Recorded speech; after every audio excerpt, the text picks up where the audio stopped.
we're not trying to overload you, we're trying to clarify for you. And that's what our last panel today is going to be about, the last panel of the Sustainable Innovation Forum, about how climate action has to overtake commitments, how we hold governments and business to account, who is going to hold governments and business to account, why do they have to be held to account. Well, I'm joined by three guests, I see here, two guests virtually. Welcome to you all. I hope you can hear me. Those of you who are joining, one has disappeared, but I hope you can see me or hear me down the line. Good, excellent. Let me work out who I've got here. I've got Catherine Howarth, who's joining us from ShareAction. Catherine, hello, can you hear me? Hi. Yes, good, yes, indeed. Well. Thank you. We had a slight blip there. And also Professor Hermann Ott, Head of Client Earth in Germany. Hermann, can you hear me? I can hear you well, thanks. Yes, we can hear you as well, thank you. And here in Glasgow, Kentaro Kawamori, who's Chief Executive and co-founder of Persefoni. Welcome. We have Helen Mountford. Nice to see you, Helen. Vice President, Climate and Economics at the World Resources Institute, and also Manuel Pulgar-Vidal. Nice to see you again. Global Leader of Climate and Energy at WWF. Now look, this is about hearing your ideas, hearing your views about who's going to be held to account and how it's done. So it's open house, really. There's no prescription about what I expect to hear from you. But Helen, let me come to you first, if I may. What is your assessment? Even though we only have a draft agreement across the river, even though we have a draft agreement about the kind of takeaways, but particularly how we are going to hold governments and business to account, if the draft is correct, we still have to leave things for another year. Thanks very much. And in fact, we have the draft across the road, and they'll continue on that probably into the weekend. But in addition to that, we actually have a large number of announcements and initiatives that came forward last week and made commitments. And what we need to do is make sure that we're able to hold governments to account for what they're committing to individually and collectively, but also the businesses, the cities, the states, and others. And the good news is we have some of the systems in place that can help us hold them to account, but not all. So one of the big things we've been seeing, there's huge momentum over the last couple of years in terms of net zero commitments, right? And that is governments, corporates, the finance sector, now the $130 trillion that you mentioned that is meant to be aligned with net zero by 2050. So we've got a lot of commitments coming forward, but we need the processes in place to ensure these are backed up by intermediate targets. For governments, that means their 2030 targets should align to their net zero targets. Some do, but some do not, which makes it less credible that they'll actually make those net zero targets.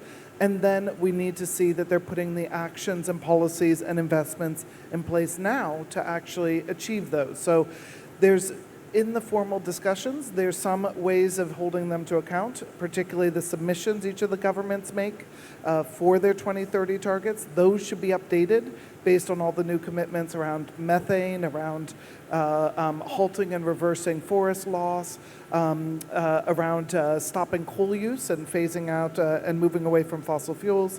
But we also need similar systems for others. And on corporates, we have some good systems in place, which Manuel, I'm sure, will talk about.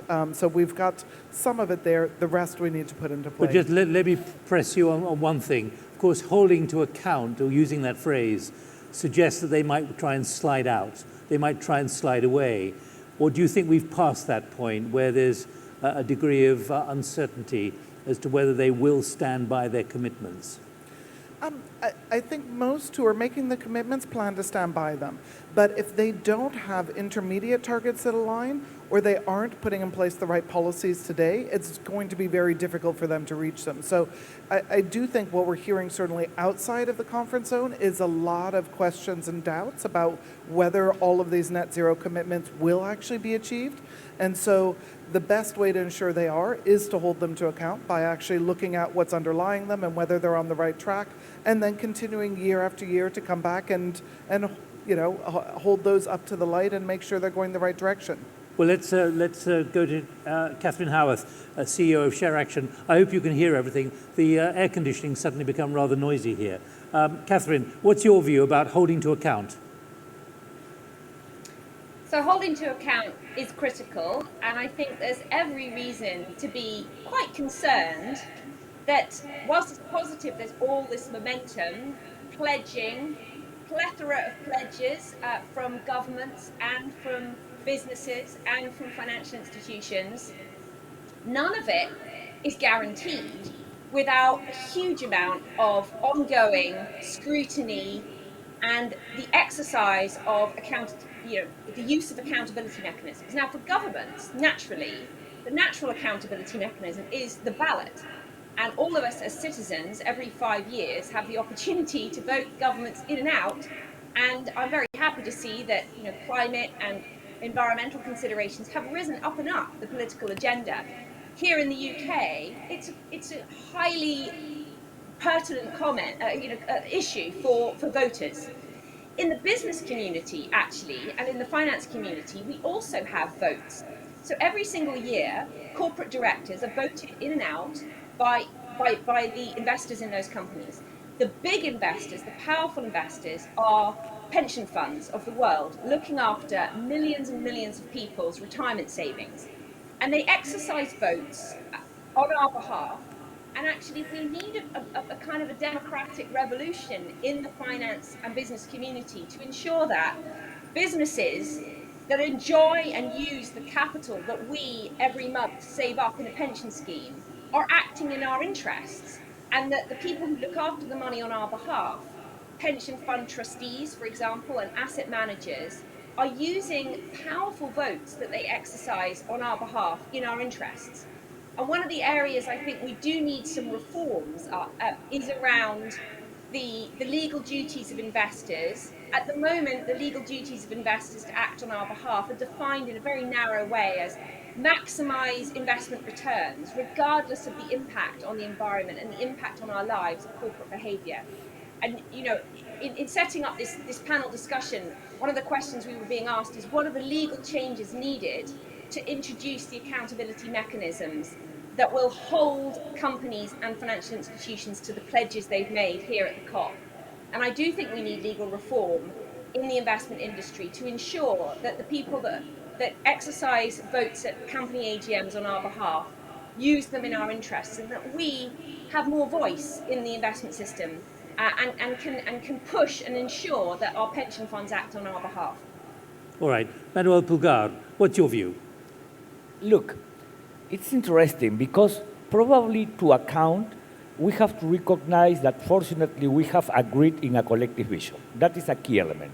So the 1.5, the net zero and resilient world, and the half emission, nobody is doubting about that. If we use the analogy of the formation of the Milky Way, that is the new sun, that is the gold star.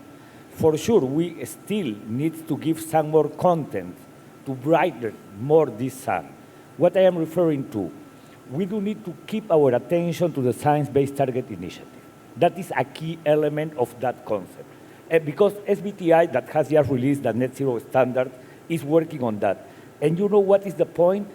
How can we make that SBTI joining more mandatory? Because it is clear that corporations that has already joined SBTI are moving things in the right direction. But what about the others?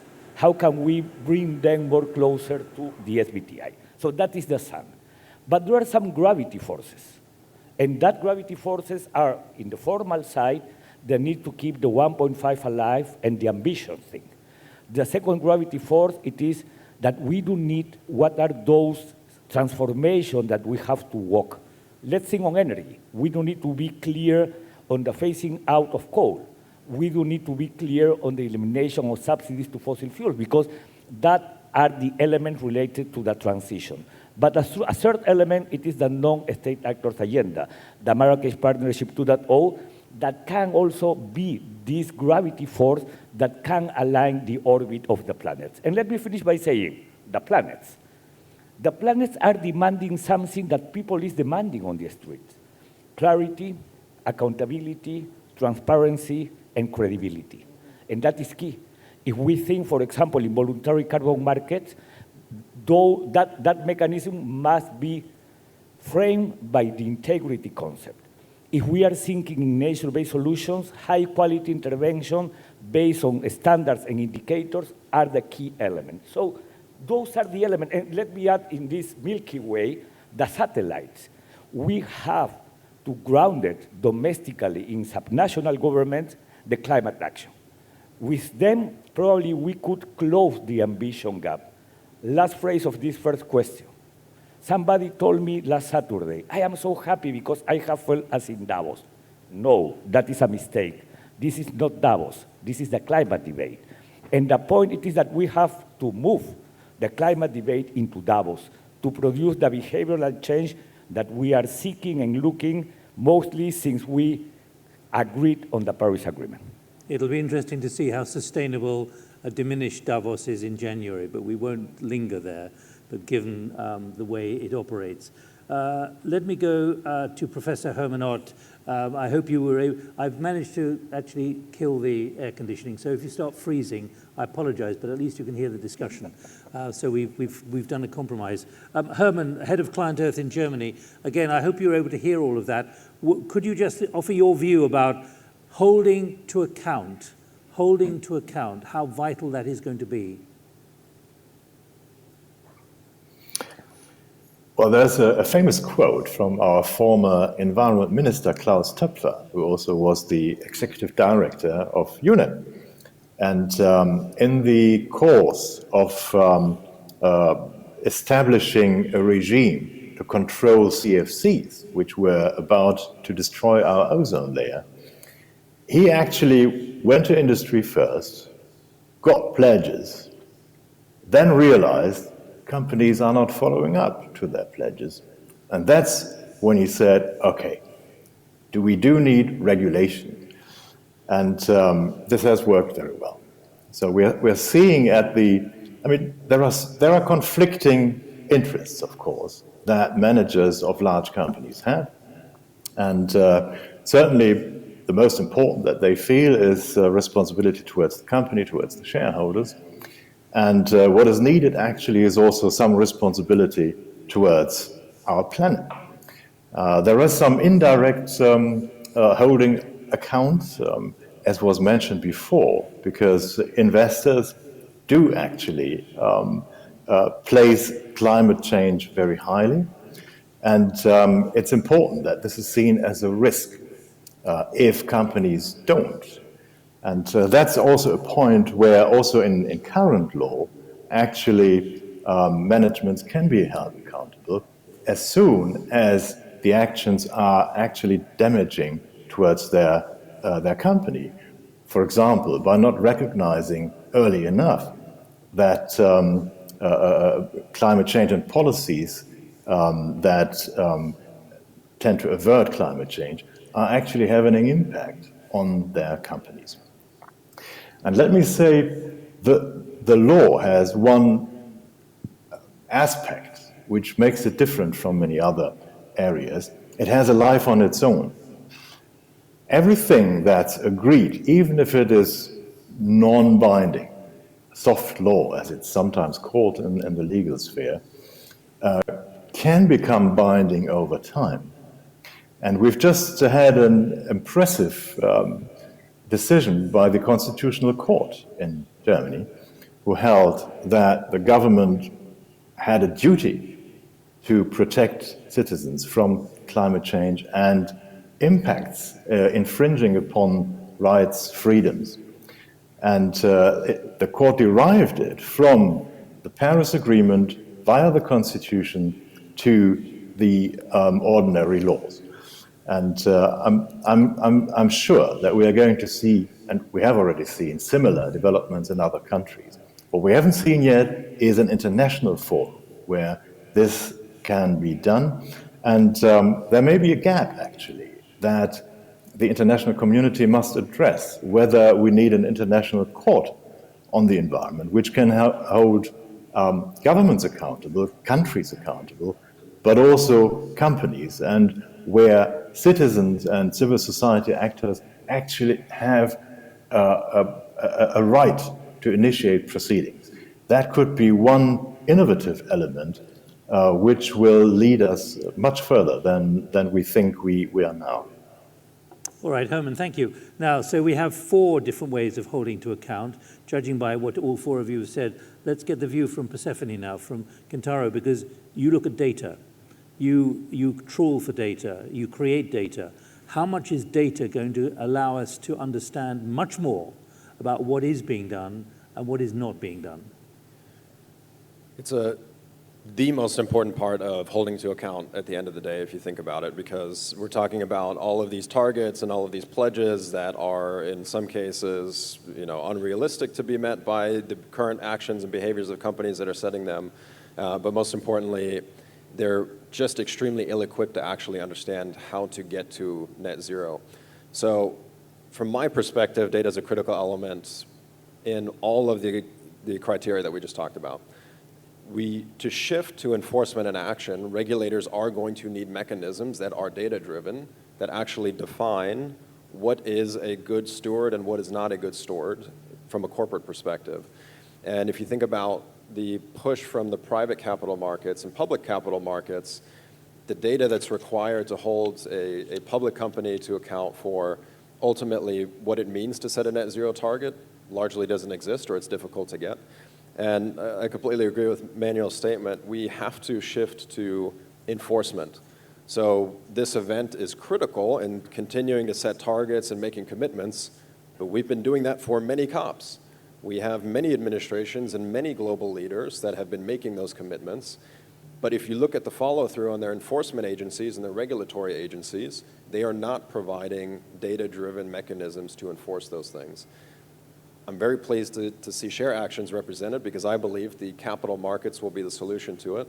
And we're seeing shareholders, as was mentioned, whether it was a result of legal cases that will push companies to provide that data disclosure and ultimately be held to account to that. But the data, I think, comes in multiple forms. It's not just what is the footprint of these companies and what is their target setting. It's also what data from a financial perspective can be attributed to this performance or to these disclosure metrics and actions. And so think about the amount of CEOs that have been here this week making commitments to net zero targets. How many of them are shifting their company's compensation structures to align to what they say is the #1 priority for the company?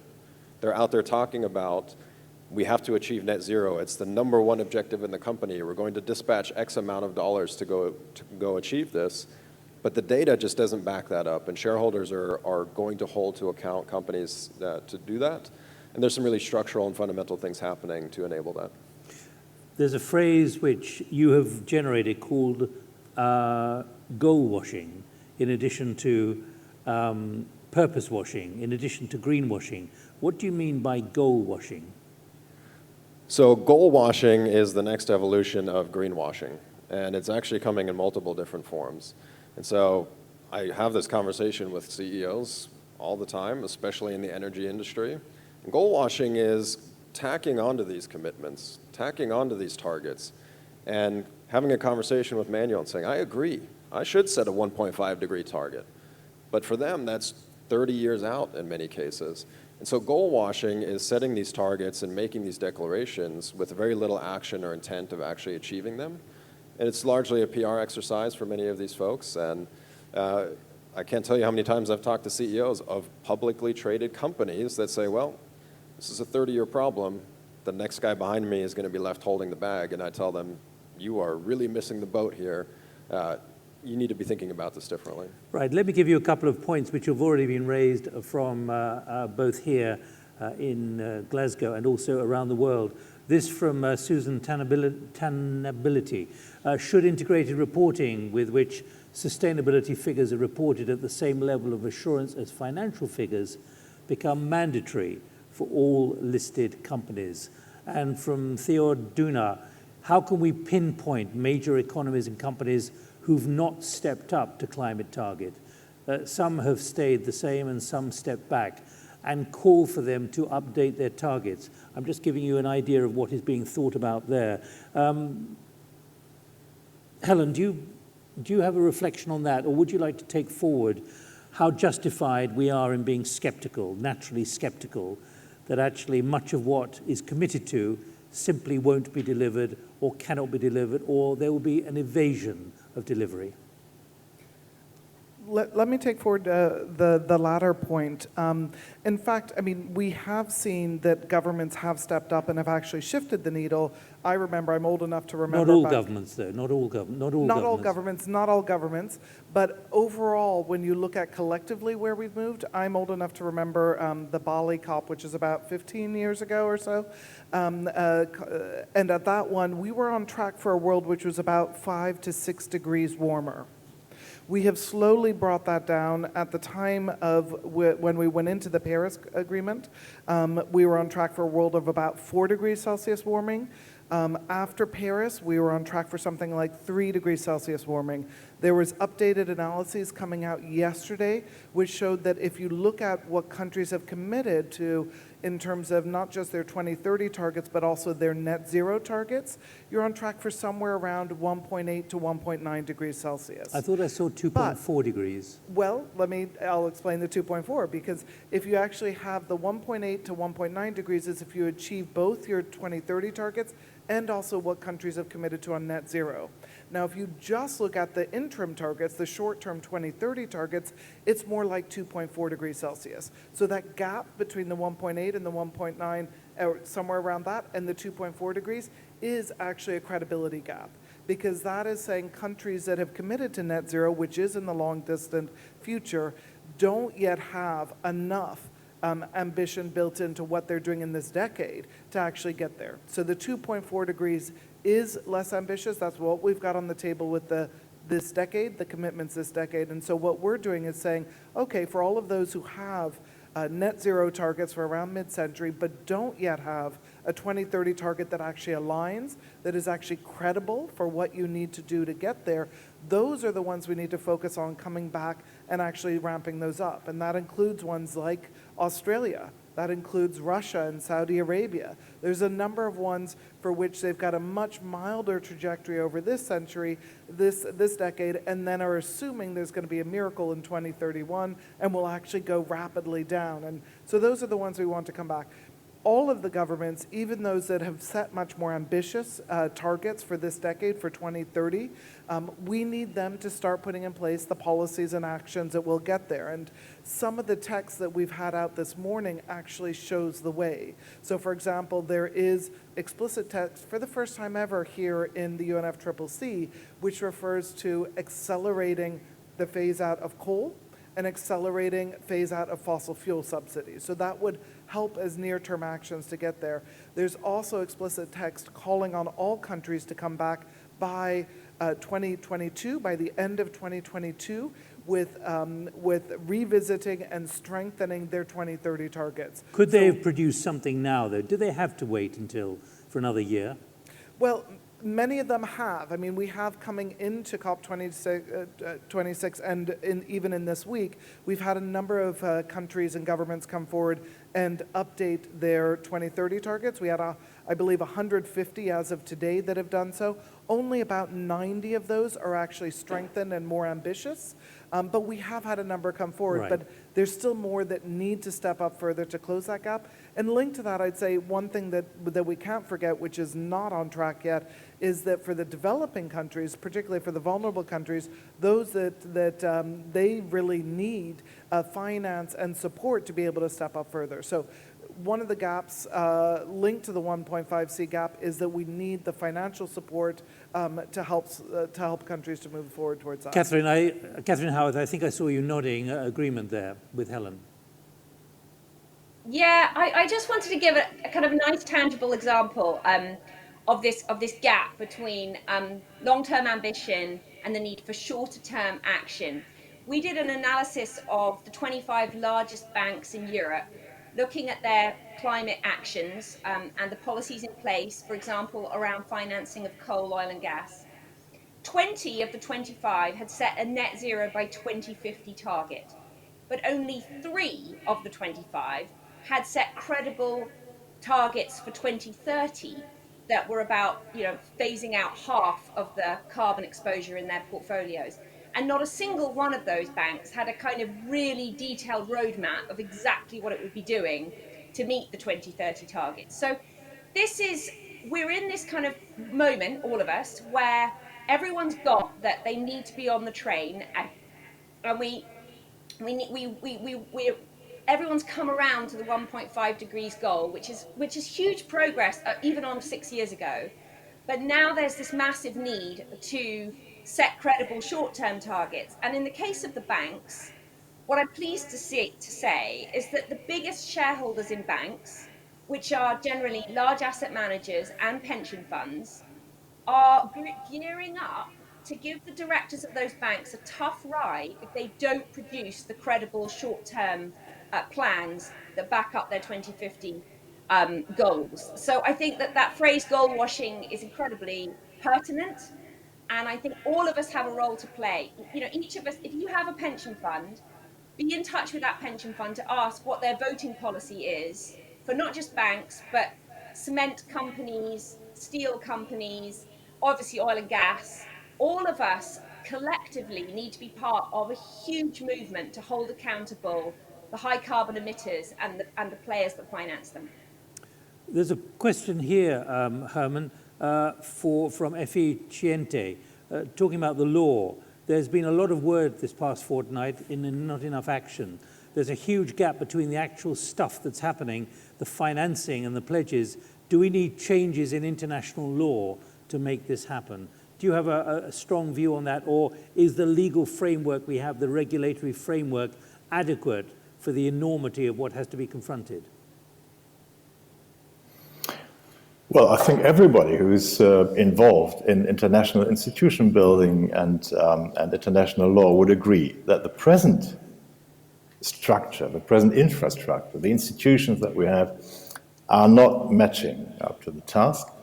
And I think this is a very, very good moment to reflect upon that, because, I mean, institutions must be more intelligent than the people that work in those institutions. And we see that in constitutions of countries, whether you have a good or bad constitution, and you also see it in the institutions. There are many flaws with the present institution, the COP, which we're experiencing. This is my 22nd COP, actually. And the biggest flaw of the negotiations here is the consensus requirement.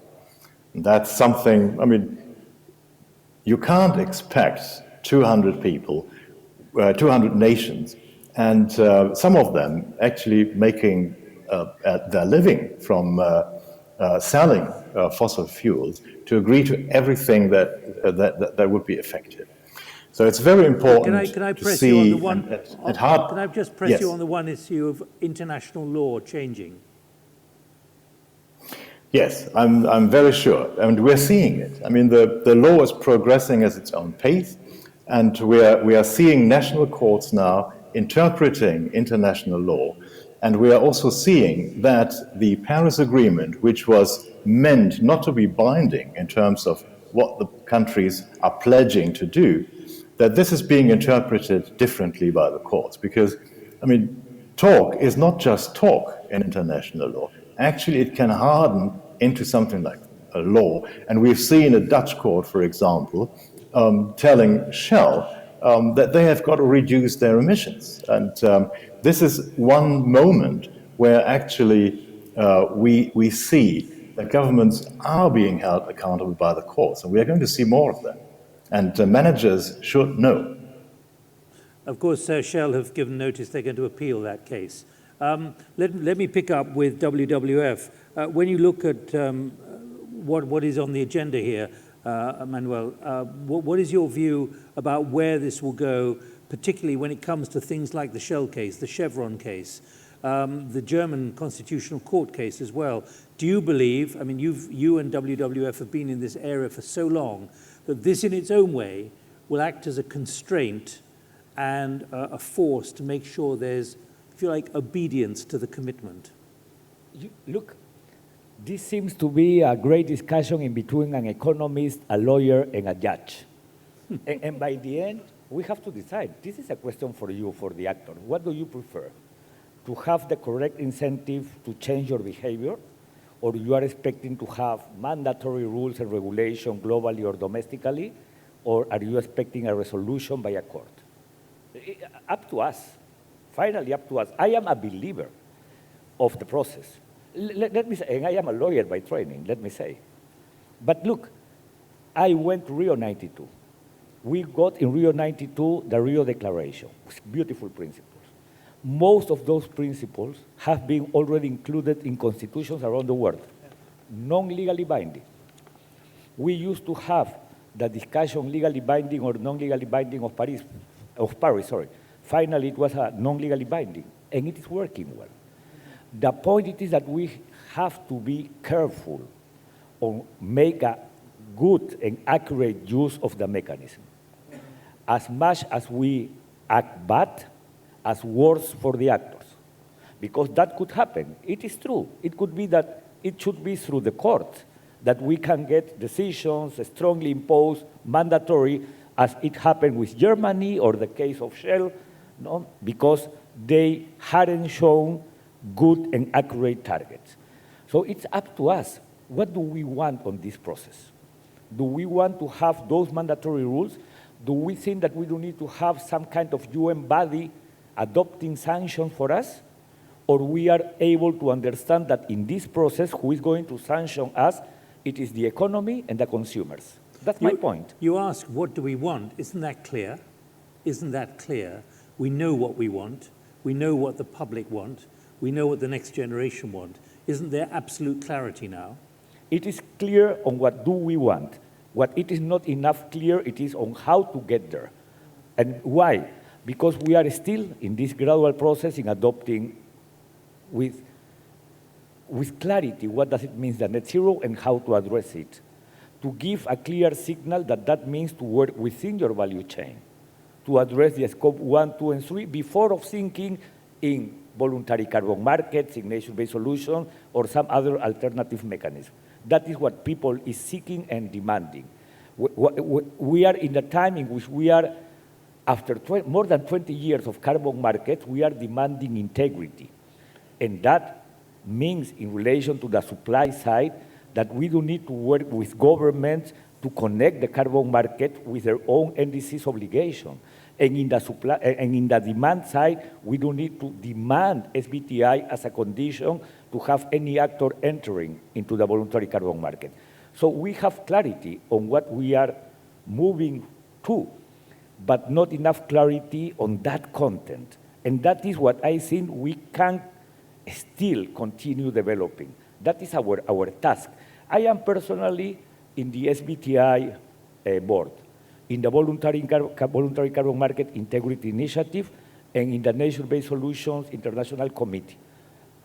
3 great mechanisms, but that are going to be useful just if we are able to understand and to build the pillars through some key principles of what people is claiming and demanding to recover credibility on the process. Right, I need to keep pushing you for a takeoff and takeaway. We've got about 10 minutes.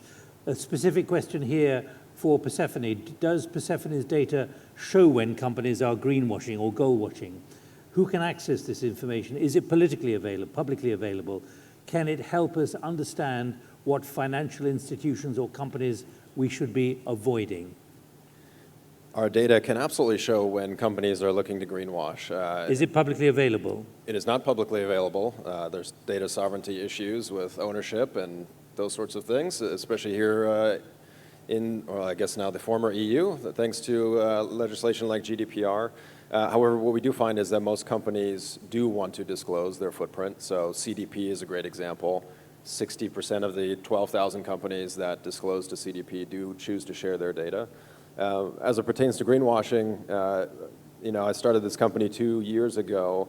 About 8 months into it, one of the oil and gas majors here in Europe, you can probably guess who, it's not a long list, actually asked us, could we use what's called a global warming potential data set that was 3 sets older than the current one. And what that means is the global warming potential data set basically shows what is the carbon intensity by an individual GHG molecule. And the further back you go, of course, the intensity is less because there's less of them in the atmosphere. And these people had the gall to ask us, could you just adjust your platform to use this older data set? And I said, okay, let me just read this back to you. Just to be clear, you want me to introduce an older data set so that your numbers look more favorable.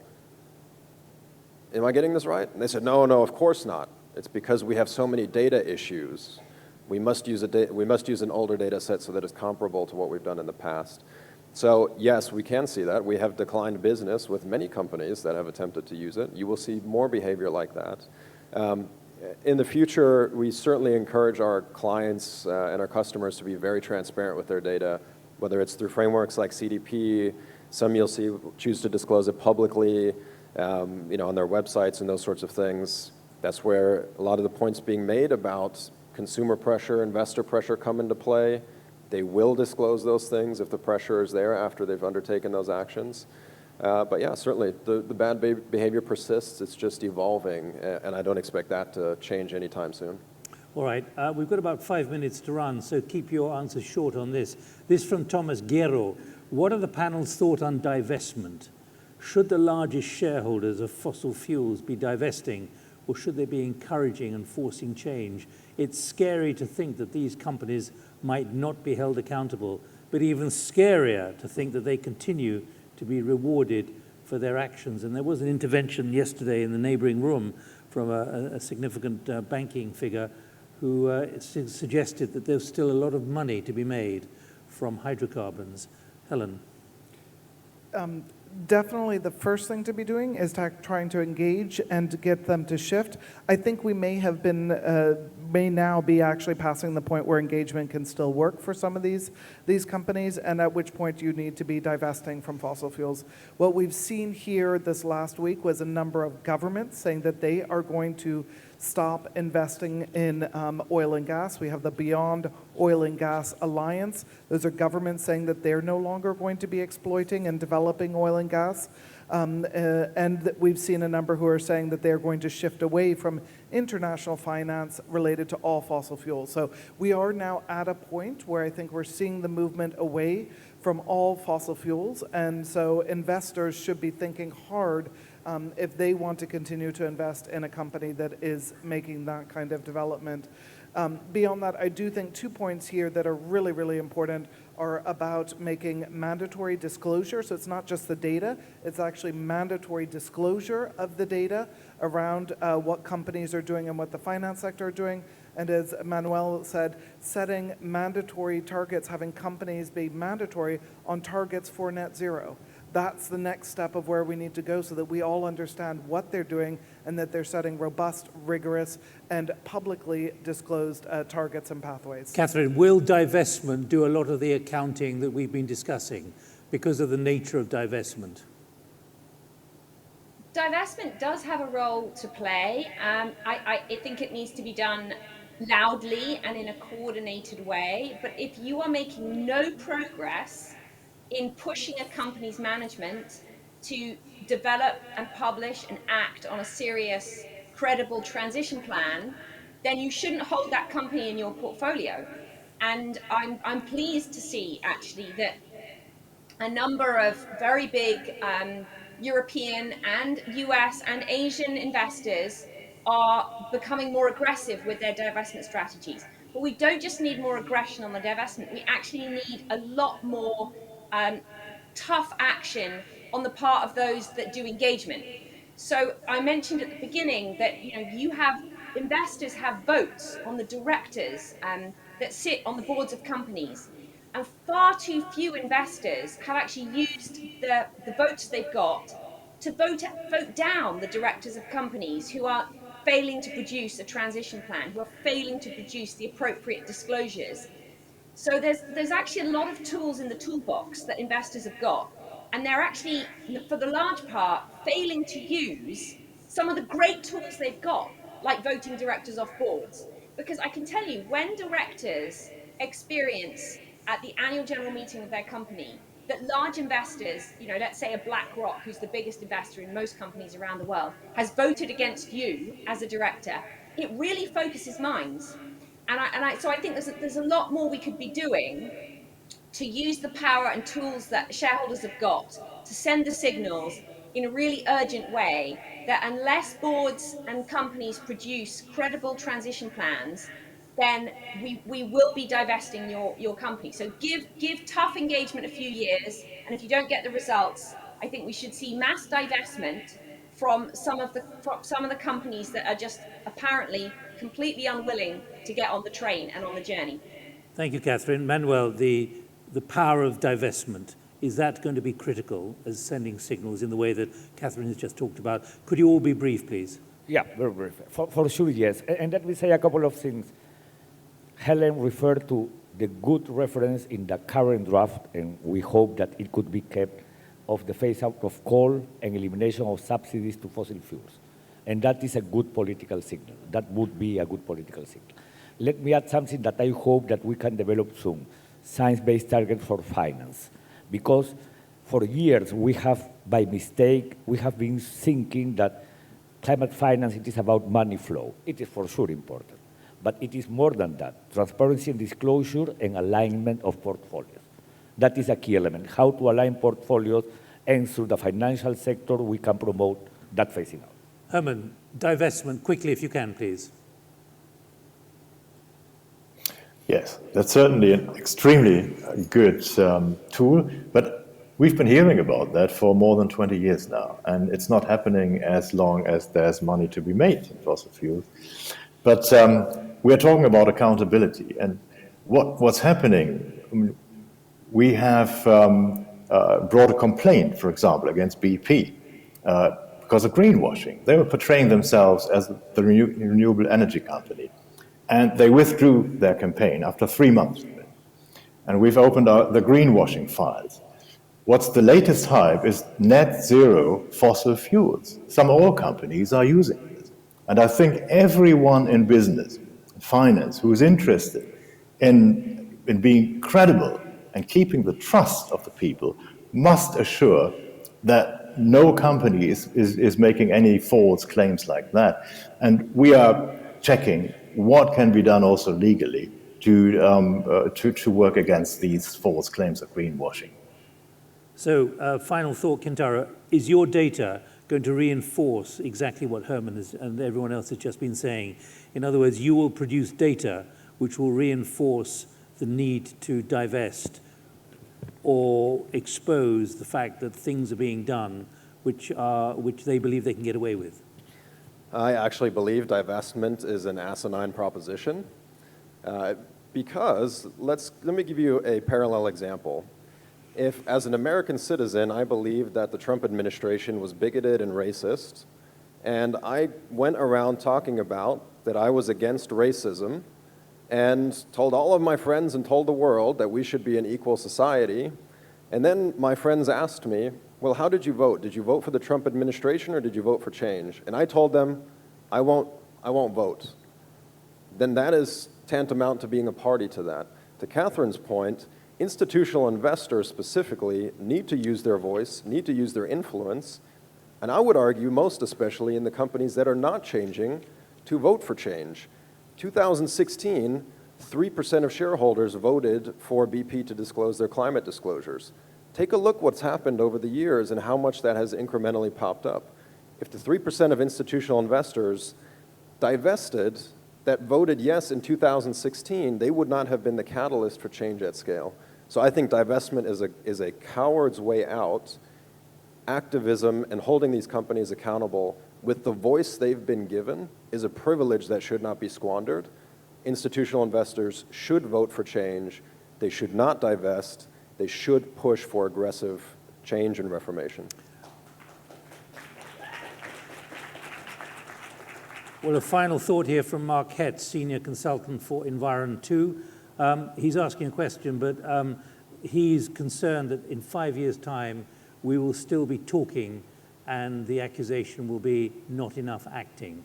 And he's asking whether there's a positive feeling on the panel. Sadly, I have to bring it to an end, but can I thank you all very much indeed, to Kentaro, to Helen, and to Manuel here in Glasgow, and also to Herman and to Catherine joining us virtually. Thank you very much indeed to all of you for joining us for this last session at the Sustainable Innovation Forum.